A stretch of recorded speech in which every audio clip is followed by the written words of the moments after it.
මේකෙන් පස්සේ අපි ඇත්තටම ප්‍රැක්ටිකල් විදිහට වැඩේට බහින්න යන්නේ. WordPress. හරි. දැන් ඔයා දන්නවා වෙබ්සයිට් එකක් කියන්නේ මොකද්ද? වෙබ්සයිට් ටයිප්ස් මොනවද මේ ලෝකේ තියෙන? සහ ඩොමේන් එකක් කියන්නේ මොකද්ද? අනිවාර්යයෙන්ම වෙබ්සයිට් එකට ඩොමේන් එකක් ඕනේ අන්තර්ජාලය යොස් කරන්න. හොස්ටින් කියන්නේ මොකද්ද? කියන එක ගැන ඔයාලට යම් අයිඩියා එකක් ඉගෙනවා. හරි. දැන් අපි ඉගෙන ගමු සරලව මොකක්ද මේ ඉගෙන ගන්න යන WordPress කියන්නේ කියලා. ඉතින් WordPress කියන්නේ මොකක්ද කියලා කියන්න කලින් මෙහෙම කියන්න. අපි වෙබ්සයිට් එකක් අපිට හදන්න මේ ලෝකෙ විදි ගොඩක් තියෙනවා. ඔයා different programming languages use කරන්න පුළුවන්. ඔයා frameworks use කරන්න පුළුවන්. එහෙම නැත්නම් ඔයා free website builders use කරන්න පුළුවන්. දැන් මේ වෙද්දි ලෝකේ තියෙනවා AI website builders. ඔයාට එක code line එකෙන් website එකක් එයා deliver කරනවා. ඊට අමතරව මේ වගේ CMS platforms තියෙනවා. CMS අතින් ලෝකේ අංක එකේ CMS එක WordPress. ඉතින් මේක ගොඩක්ම පරණ CMS එක WordPress කියන එක. ඉතින් WordPress කියන සරලව කිව්වොත් එහෙම මේ WordPress කියන්නේ open source content management system එකක්. open source කියන්නේ අපි මේක community එකට තමයි අයිති. මේක කිසියම් මෙයාට තමයි අයිති කියලා සමාගමකට මේක අපේ කියා ගන්න බෑ. මේක platform එක community එකට open source. ඒතකොට ඕන කෙනෙක්ට මේක use කරන්න පුළුවන් free කිසිදු මුදලක් පාවිච්චි කරන්නේ නැතුව සහ හොඳම දේ මෙයාලට updates කරන්න පුළුවන් community updates දෙනවා. ඉතින් එහෙම WordPress community එකක් ලෝකේ ඉන්නවා. WordPress වල සුභසිද්ධිය උදෙසා ඒකට updates දෙන community එකක් ලෝකේ ඉන්නවා. මිලියන ගණන් millions of users ඉන්නවා. ඊට අමතරව CMS අතින් 160කට වඩා most used CMS එක අන්තර්ජාලයේ තියෙන WordPress. ඉතින් most තව දෙයක් ඔයාලා Google search එකලත් බලන්න. ලෝක වැඩිපුරම වෙබ්සයිට් ප්‍රමාණයක් නිර්මාණය වෙලා තියෙන්නේ WordPress වලින් තමා CMS එකකින් කියලා ගත්තොත්. ඒ වගේම මේ millions billions ගාණක් usersලා publishersලා business ownersලා entrepreneursලා හැම level එකකම කෙනෙක් කට්ටිය ලෝක පුරාවටම මෙන්න මේ WordPress කියන platform එක ඉදත් use කරා අදත් use කරනවා හෙටත් අනිවාර්යෙන් use කරනවා එයාලගේ websites develop කරපු websites maintain කරගෙන යන්න.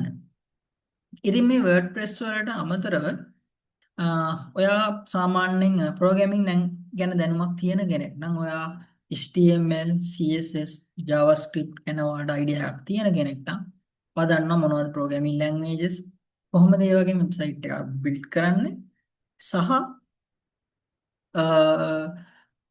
කොහොමද frameworks use කරන්නේ ඒ language වලින් හැදෙන frameworks React, Next මේ වගේ frameworks කොහොමද use කරන්නේ libraries කොහොමද use කරන්නේ වගේ දේවල් ඔයා ඉගෙන ගන්නවා. අයයි coding පැත්තෙන් යන කෙනෙක්. දැන් ඉතින් ඔයා WordPress පැත්තෙන් යන කෙනෙක් විදිහට යන්න බලාපොරොත්තු වෙන කෙනෙක් විදිහට ඔයාට ඉගෙන ගන්න තියෙන්නේ මෙන්න මේ WordPress කියන CMS.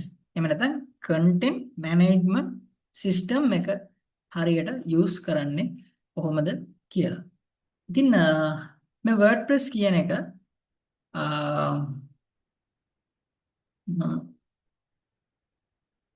ඉතින් මේ WordPress ලෝකෙට මුලින්ම එන්නේ publishing blog publishing tool එකක් විදියට. පස්සේ ඒකේ භාවිතයත් එක්ක මේක developers ලා use කරන්න ගන්නවා හැම type එකම websites හදන්න. මොකද මේක මුලින්ම ඇවිල්ලා තියෙන්නේ නිකන් articles blogging platform එකක් විදියට. blogging විදියට. ඔයාලා දන්නවා blogspot කියලා එහෙම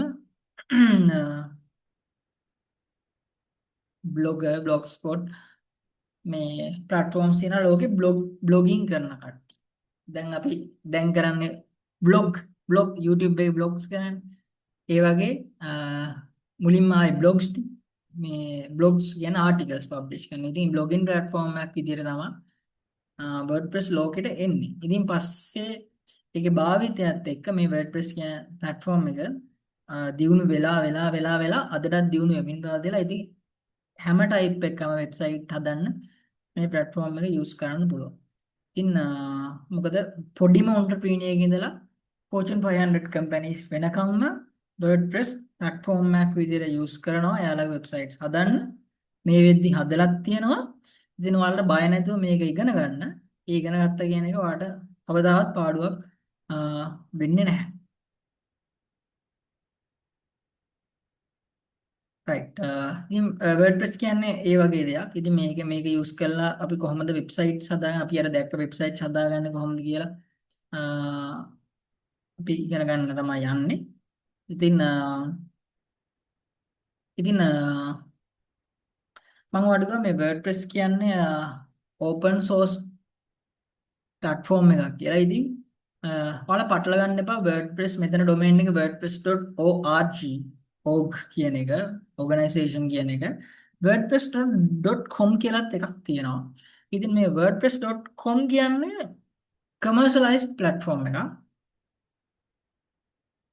මේක ඔයා වෙබ්සයිට් මේක මේ wordpress.com කියන එකත් ඔයා වෙබ්සයිට් හදන්න පුළුවන්. හදලා මම නම් මේ කලින් හදපු ඩෙවලොප්මන්ට් ඒරියා එකක් මේකේ තියෙන්නේ. wordpress.com කියන එකත් ඔයා වෙබ්සයිට් හදන්න පුළුවන්. නමුත් මේක open source නෙමෙයි. මේක මේ business purpose යන ඒරියා එකක්. ඉතින් ඔයාලා හැමතිස්සෙම visit කරන්න ඕනේ. ඔයාලා අපි මේ දිගටම භාවිතා කරන wordpress.org කියන domain එක. ඒ කියන්නේ එහෙම නැත්නම් open source platform එක.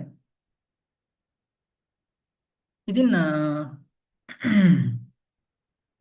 ඉතින් ඒ විදිහට තමයි අපේ course එකේ module 1 වල තියෙන theoretical base එක මම ඔයාලට දාන්නේ.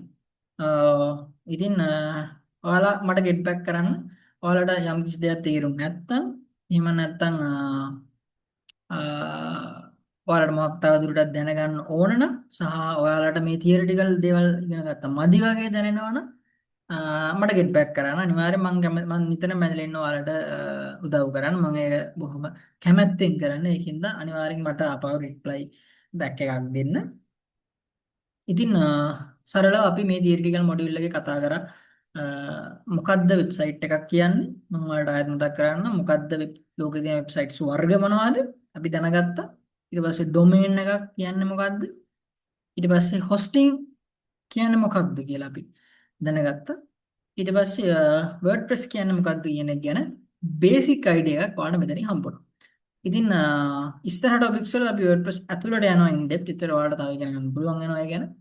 ඉතින් මට එක පොයින්ට් එකක් මිස් වුණා. ඒ තමයි මේ මට ඔයාලා ඩොමේන් ගැන කියලා දුන්නා මට ඔයාලා ඩොමේන් ගන්න කොහොමද? ඩොමේන් නේම් එකක් ඔයා බයි කරන්නේ කොහොමද කියලා දෙන්න බැරි වුණා. ඉතින් ඒක මම දැන් පෙන්නන්නම්.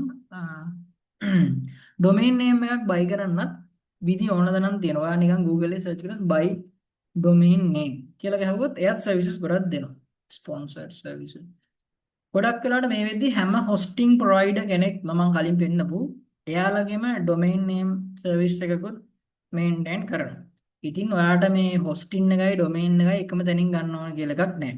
ඔයා කැමති තැන් දෙකකින් ඔයා කැමති බජට් එකට ඔයාගේ මිලානුව ගන්න පුළුවන්. උදාහරණයක් විදිහට දැන් මම මේක සර්විස් එකක් ඕපන් කරන්න මේ තියෙන්නේ name chip කියන සර්විස් එක. ඉතින් මේකෙදි ඔයාට මේ ඩොමේන් එකක් ගන්න පුළුවන්. ඉතින් ගන්න කලින් මුලින්ම ඔයා available ද කියලා බලන්න. දැන් උදාහරණයක් විදිහට ඔයා ගිහිල්ලා අන්තර්ජාල ඩොමේන් එකක් ගන්න කලින් මොකක් හරි බිස්නස් එකකට අපි කියමු යම් කිසි ව්‍යාපාරයක් තියෙනවා. ඒකේ නම abc.com කියලා. ඉතින් ඔයා abc.com කියලා මුලින්ම සර්ච් කරලා බලනවා ඩොමේන් එක available කියලා ගන්න. ඉතින් මෙහෙම සර්ච් කිරීමේ පහසුකම ඔයා මේ හැම ඩොමේන් නේම් එකක් ප්‍රොවයිඩ් කරන හැම සයිට් එකෙම තියෙනවා. ඉතින් ABC of course abc. මම ඔයාලට එක්සැම්පල් එකක් විතර පෙන්නන්නේ abc.com කියන එක available නෑ. ඒක already registered domain එකක්. මේකේ දිනෙත් එකක් වෙන්නවා. ඉතින් ඔයා domain එකක් ගන්න නම් ඒක මේ වෙද්දි අන්තර්ජාලයේ තියෙන්න බෑ. එයා ඒක brand new domain එකක් වෙන්න ඕනේ. අපි අන්න ඒක ගැන consider කරන්න ඕනේ. දැන් මොකක් හරි ව්‍යාපාර විගියම උදාහරණයක් විදිහට මම ishan plant nursery.com කියලා කවුරු හරි කෙනෙක් වෙබ්සයිට් එක ඩොමේන් එක ගන්නවා රයිට්. ඒක තියෙනවා. ඒක available ඉන්ටර්නෙට්. මේ මෙයාගේ ප්‍රයිස් එකත් එයාගෙන $11.28ක් per year. ඔයා මේ name cheap කියන මේ site එකෙන් ඒ domain එක ගන්න කිව්වොත් ඔයාලට ඒ වගේ ගාණක් යනවා. මම දැන් වෙන website එකක් පෙන්නන්නම් ඒ වගේම ගාණ. මං යන්නම් GoDaddy කියලා තව service එකක් තියෙනවා domains ගන්න. මේකෙදිත් අපිට පුළුවන් domain අපිට ඕන domain එක search කරලා මම අර domain එකම ගහලා මේකෙත් දාලා search කරනවා මේකේ price බලමු අපි කොහමද කියලා.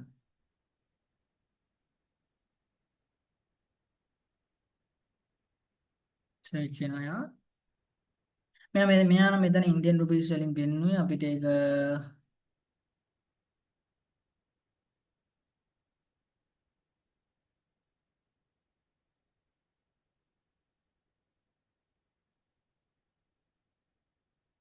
හරි මට මෙතනදී ඔයාලට පෙන්වන්න ඕනේ පොයින්ට් එක උනේ හැම තැනකම price එක එක වගේ නෑ. ඔයා services 10ක් search කරොත් ගොඩක් වෙලාවට ඒ services 10 ඔයාලට දෙන්නේ prices 10ක්. ඉතින් ඒක නිසා තමයි ඔයා domain එක buy කරද්දී හරි ඔයාට බජට් එකට ගැලපෙන තැනකින් ඔයා buy කරන්න. දැන් මම අර කලින් කියපු hosting service එකේ අපි ගියොත් මේකෙදි මේ try type the domain you want කියලා තියෙනවා. ඒතකොට මම ඒකෙදි ගහලා search කරන්නම්.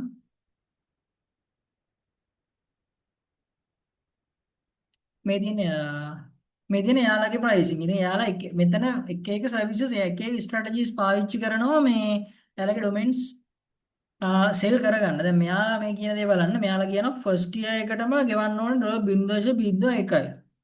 ඊට පස්සේ සෙකන්ඩ් ඉයර් එකෙන් ගාන වෙනස් වෙනවා. ඉතින් ඒක යාළුවගේ මාකටිං ස්ට්‍රැටජි එකක්. ඉතින් ඒවට අහු වෙන්න එපා හැම වෙලේම ලොජිකල් විදියට හිතන්න. මොකද සමහරවිට මෙයාලා ෆස්ට් ඉයර් එකේ එක ගාණක් කියලා සෙකන්ඩ් ඉයර් එකේ ඉඳලා ඊට වඩා ගාණකට තමයි ඒක දෙන්නේ. ඒ කියන්නේ සාමාන්‍යයෙන් ගන්න ගාණටත් වඩා වැඩි. දැන් මෙයාලා කියන්නේ යා අවුරුද්දකට 11ට දෙනවා කියලා. අරයා අවුරුද්දකට 20කට දෙන්න පුළුවන්. පළවෙනි අවුරුද්දේ ෆ්‍රී දීලා දෙවෙනි අවුරුද්දේ ඉඳන් ඒක අපි ඩොලර් 20කට තමයි දෙන්නේ. ඒ වගේ මාකටිං ස්ට්‍රැටජිස් යාලා යූස් කරනවා. ඉතින් ඒක තාර්කික විදිහට ඔයා ඒක ලොජිකල් විදිහට හිතලා ඒක බැලන්ස් කරන්න ඕන. රයිට්. ඉතින් මේ ඩොමේන් එකක් ගන්න කොහොමද සහ හොස්ටින් වෙන්නේ කොහොමද කියන එක ඒ අදාළ ඉස්සරහට එන මොඩියුල් එකේදී මම පෙන්නන්නම්. දැනට ඕවර්විව් එකක් විදිහට ඩොමේන් හොස්ටින් කියන්නේ ඔන්න ඔය වගේ දෙයක්. ඉතින් මේ විදිහට අපිට අන්තර්ජාලීය සර්විසස් ඕන තරම් තියෙන අපි රිලයබල් සර්විස් එකක්. තෝරගෙන අපි ඩොමේන් එක අපේ හොස්ටින් එක අපිට ගන්න පුළුවන් වෙබ්සයිට් එක හදලා ඔක්කොම ඉවර කරලා හොස්ටින් එක කරන වෙලාවට ඉතින් මේ විදිහට මම කන්ක්ලූඩ් කරනවා අපේ කෝස් එකේ තියරිටිකල් පාර්ට් එක. ඉතින් අපි ඊළඟ වීඩියෝ එකෙන් හම්බෙමු. අපේ ප්‍රැක්ටිකල් කොටසින් WordPress කොහොමද ඉන්ස්ටෝල් කරන්නේ කියන එකත් එක්ක. ඉතින් මේ ලෙසන් එකට සම්බන්ධ වෙන එයාට ස්තුති සුබ දවසක්.